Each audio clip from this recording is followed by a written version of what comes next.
Bom, então, dia 2 de leitura. Acabei de finalizar mais uma hora de leitura intensa. E a minha leitura de hoje, ela iniciou com a leitura de Marcos, né, o primeiro versículo. E nesse versículo, basicamente, né, o que eu pude observar nessa leitura breve? Que, né, Jesus foi batizado por João, que, né, ele passou aqueles 40 dias sendo tentado no deserto, 40 dias e 40 noites. E posteriormente a isso, né, até fiz aqui algumas anotações para refrescar a memória, para que eu consiga passar todas as informações. E daí, feito isso, Jesus chama os primeiros discípulos. E daí ele vai passando por alguns lugares e vai convidando eles, né? Então ele chama Simão, André, Tiago e João, que são dois irmãos, que são filhos de Zebedeu. E depois disso, Jesus, quando Jesus está dando aula para esses discípulos em específico num local, passa uma pessoa que, né, ao que tudo indica aqui na Bíblia, ela está possuída por um demônio, e daí Jesus expulsa esse demônio, e daí todo mundo fica, né, vislumbrado com esse acontecimento, e daí todo mundo começa a falar sobre Jesus, né, espalhar sobre ele, e meio que todo mundo fica sabendo dele na Galileia, no caso. Então, as informações, elas passam muito rápido e todo mundo fica sabendo dele. E daí é isso. Eu fiz a leitura do primeiro versículo, né? E depois dessa leitura eu fui pro Jordan Peterson, né? Mapas do Significado. E na leitura dele, o que eu pude observar aqui? Que, né, seguindo as reflexões de ontem, que eu falei a respeito daquela frase do Heráclito, que ele diz que é impossível se banhar no mesmo mar duas vezes, ou no mesmo lago, enfim, eu não me recordo claramente qual que é a frase.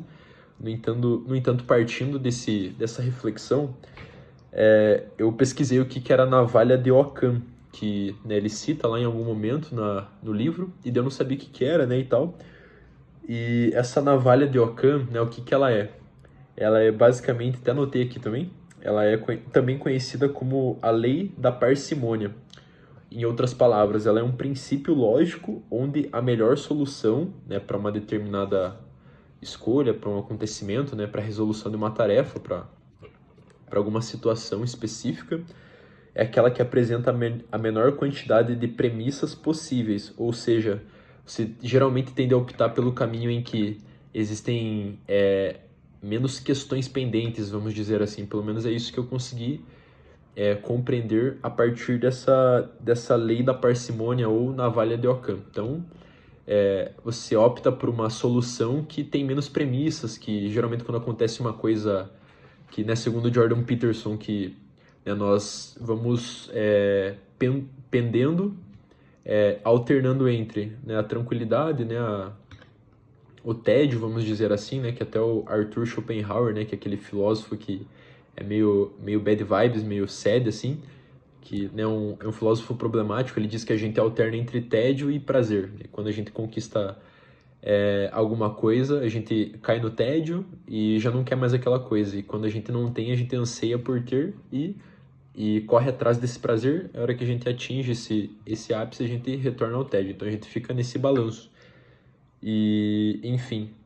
Daí, dito isso, né, eu entro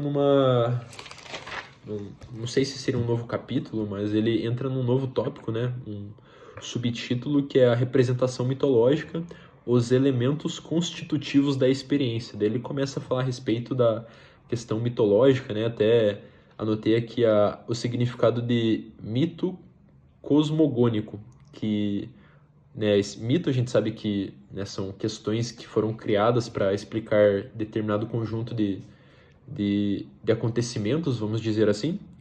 E esse mito cosmogônico, né, essa palavra cosmogônico, ela quer dizer que é aquele que trata da origem e formação do mundo, né? Então, do cosmos, né, vamos dizer assim. Então, essa foi a minha leitura de hoje, desses dois. E daí, para finalizar, eu li a respeito, né, eu fui para os trilhos anatômicos. E daí, basicamente, pessoal, então, olha só que interessante, né? Eu estava falando da linha superficial posterior.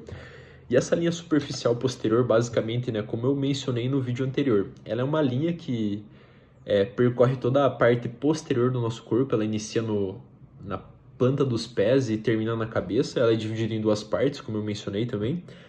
E daí, no dia de hoje, eu fiz uma revisão, na realidade, sobre os padrões comuns de compensação associados a essa linha superficial posterior.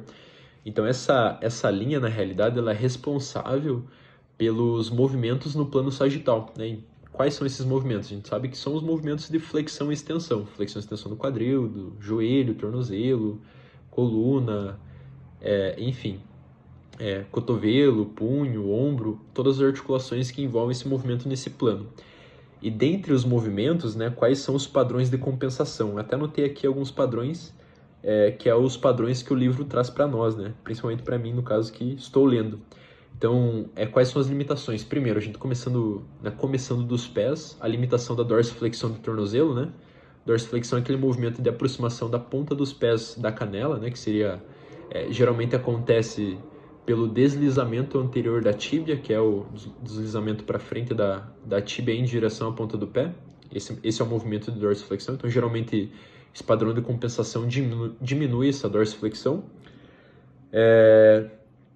A hiperextensão do joelho, né, e que consequentemente ocorre muitas das vezes em virtude do encurtamento dos isquiotibiais, ou que consequentemente aqui no livro mostra que ocorre a substituição, né, quando existe o encurtamento dos isquiotibiais, geralmente quando existe um músculo hipoativo, outro acaba assumindo um pouco a função desse hipoativo, né, que é o hiperativo. O livro ele não usa esse termo, mas o pessoal da posturologia usa muito.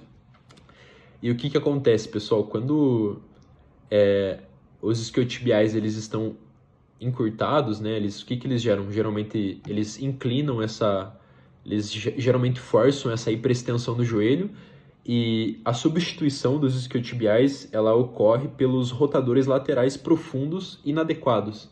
Então, né, qual músculo que eu pensei geralmente de rotador externo? Pensei no glúteo máximo, que a gente sabe que a função do glúteo máximo é fazer rotação externa e extensão do quadril. Então, muito provavelmente o glúteo máximo deve ficar hiperativo, ao passo que os isquiotibiais, por conta justamente desse encurtamento, né, dessa insuficiência passiva, devem inclinar o joelho a entrar em hiperextensão. Geralmente também essa hiperextensão pode ser ocasionada por frouxidão ligamentar, né? Que tem questões inclusive genéticas. Tem pessoa que já nasce, vai se desenvolvendo e tem essa hiperextensão, né? Essa hiperelasticidade, vamos dizer assim, né? Também tem aqui deslocamento pélvico anterior, que imagino que seja a famosa retroversão pélvica. Nutação do sacro. O que é a nutação do sacro? É o deslocamento também da porção baixa do sacro para frente e do ápice do sacro para trás, que inclina a pelve a gerar uma retroversão, imagino eu. Hiperlordose, estiramento dos extensores na flexão torácica, ou seja, inclina a região torácica, imagino eu, a uma hipercifose, né? Um movimento de acentuação da curvatura fisiológica da coluna na região torácica. E, enfim, daí existem outras reflexões que eu estudei também, mas como o vídeo já ficou muito longo, encerro por aqui, beleza? Valeu!